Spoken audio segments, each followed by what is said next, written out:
അയ്യോ,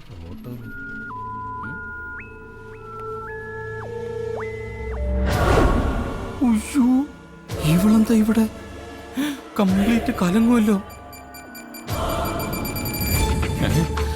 അയ്യോ, ഇവനെന്താ ഓടുന്നത്? ഇവിടെ ആരെയപ്പോ ഇങ്ങോട്ട് വിളിച്ചത്?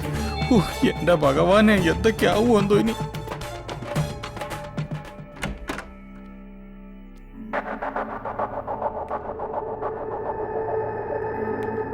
ആരാ? ഞാൻ മാളവിക. ഡോക്ടർ മഹേഷ് സാർ പറഞ്ഞു വിട്ടതാ. വരൂ വരൂ വരൂ. ഡോക്ടർ മഹേഷ് വിവരങ്ങളൊക്കെ പറഞ്ഞിട്ടുണ്ടല്ലോ അല്ലേ? സാറിനെ വന്ന് കാണണമെന്നും ഇവിടെ ജോലിയൊന്നും പറഞ്ഞിരുന്നു. എന്റെ ഇവിടുത്തെ എക്സ്പെരിമെന്റിനെ പറ്റി വല്ലതും പറഞ്ഞോ? ബേസിക് ഇൻഫർമേഷൻ തന്നിട്ടുണ്ട്. ഓക്കെ.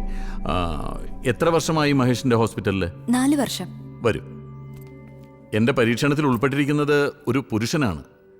ഒരു പ്രഗ്നന്റായ സ്ത്രീയെ കെയർ ചെയ്യുന്നതിനേക്കാളൊക്കെ വലിയ ബുദ്ധിമുട്ടാണ് ഒരു പുരുഷനെ കെയർ ചെയ്യാൻ. എന്തൊക്കെയാ ചെയ്യേണ്ടെന്ന് സാറ് പറഞ്ഞാ മതി. എവറി 1 hour ടെമ്പറേച്ചർ BP ഒക്കെ ചെക്ക് ചെയ്യണം. ഓൾട്ടർനേറ്റീവ് ഡേയ്സിൽ ECG എടുക്കണം. If any variations you should inform me immediately. ശരി സാർ. പിന്നെ ചില വൈറ്റമിൻസ് ഗുളികൾ കഴിപ്പിക്കണം. ഫുഡ് ചാർട്ട് നോക്കിയിട്ട് കൃത്യസമയത്ത് ഭക്ഷണം കൊടുക്കണം. ഓക്കെ? ഓക്കെ സാർ, ചെയ്യാം. പുഷ്പ, എന്താ ഡോക്ടറെ? നീ ബാഗ് കൊണ്ടുപോയി നമ്മുടെ ഗസ്റ്റ് റൂമിൽ വെക്ക്. ഡോക്ടറെ, ഇതും പോടാ. ഇത് മാളവിക, ഹോം നേഴ്സാണ്. ഞാൻ വെറുതെ തെറ്റിദ്ധരിച്ച. ചെല്ലു. നമ്മുടെ കാരിയർ പരിചയപ്പെടണ്ടേ? വാ.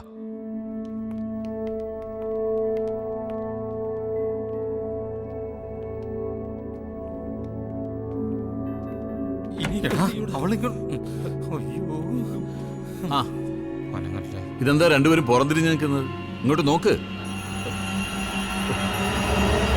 ഇതാണ് നമ്മുടെ കാരിയർ സുധി. ഇത് ഗോപാലകൃഷ്ണൻ. ഹലോ.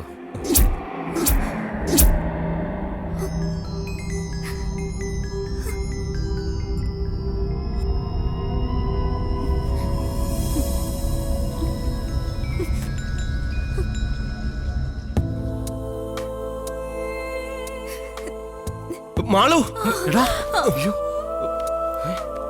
മാളു, മാളു, മാളു.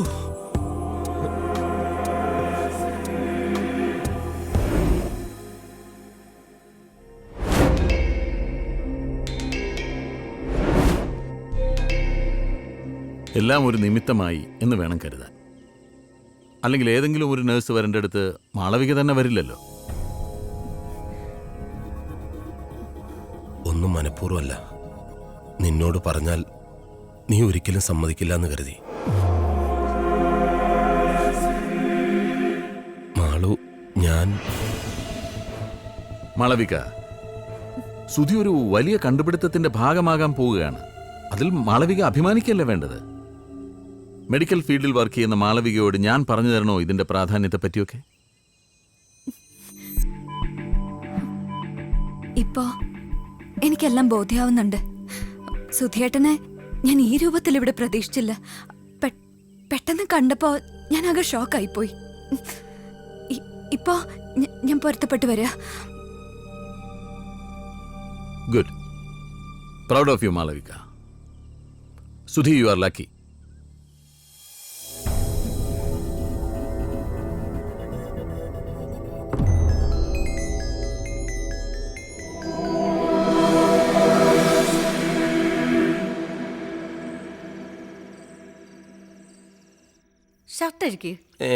ഷർട്ട് അഴിക്കണോ? ശകുന്തളെ, അതവിടെ വച്ചേക്ക്, ഞാൻ തുടച്ചോളാം. ഓ,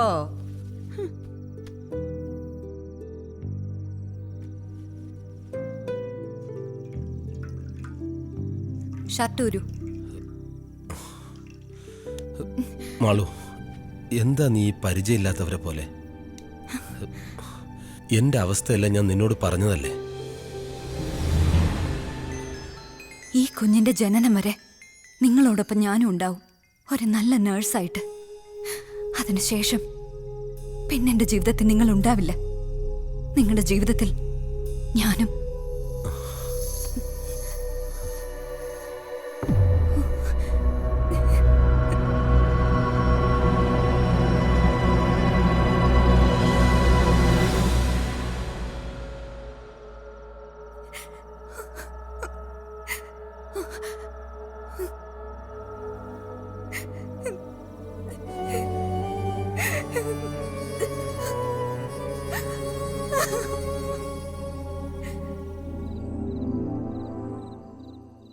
സുധീന്ദ്ര, മാളവിക നിനക്ക് നഷ്ടപ്പെടുകയാണ്. നീ ഒരു കുഞ്ഞിന് ജന്മം നൽകുന്നതോടെ ഈ സമൂഹത്തിൽ നിന്റെ സ്ഥാനം എന്താകുമെന്ന് നീ ഓർത്തിട്ടുണ്ടോ? നിന്റെ കുടുംബം മുഴുവൻ നിന്നെ വെറുക്കും. സമൂഹത്തിന് മുന്നിൽ അവരെയെല്ലാം പരിഹാസപാത്രമാക്കിയ നിന്നെ എല്ലാവരും ഉപേക്ഷിക്കും. ജീവിതത്തിൽ വിലപ്പെട്ടതെന്ന് നീ കരുതിയതെല്ലാം നിനക്ക് നഷ്ടപ്പെടുകയാണ്.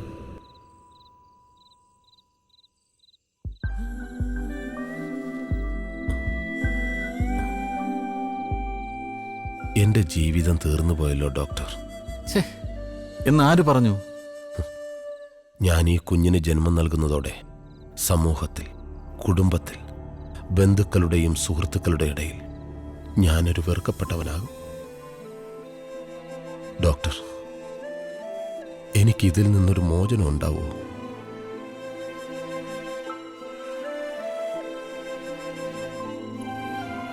ഇല്ലല്ലേ? സാരല്ല, അതിനേക്കാളൊക്കെ വില എൻ്റെ ഉള്ളിൽ വളരുന്ന ജീവനുണ്ട്.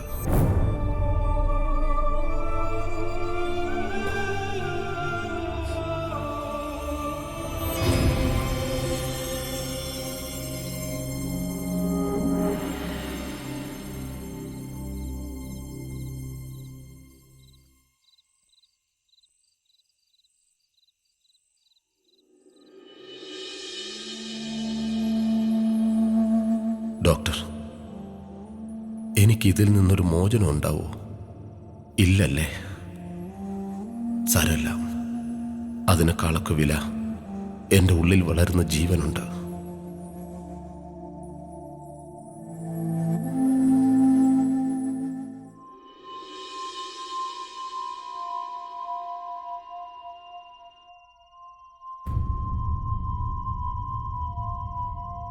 സാർ,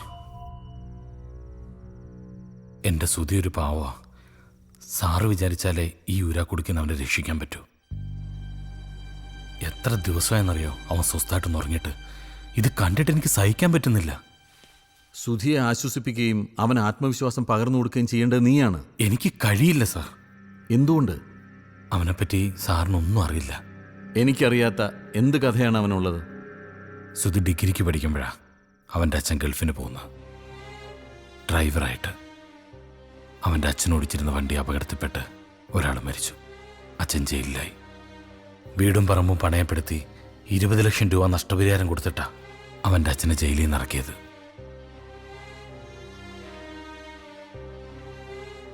തിരിച്ച് നാട്ടിലെത്തിയപ്പോഴേക്കും അവൻ്റെ അച്ഛൻ ആകെ തകർന്നു പോയിരുന്നു.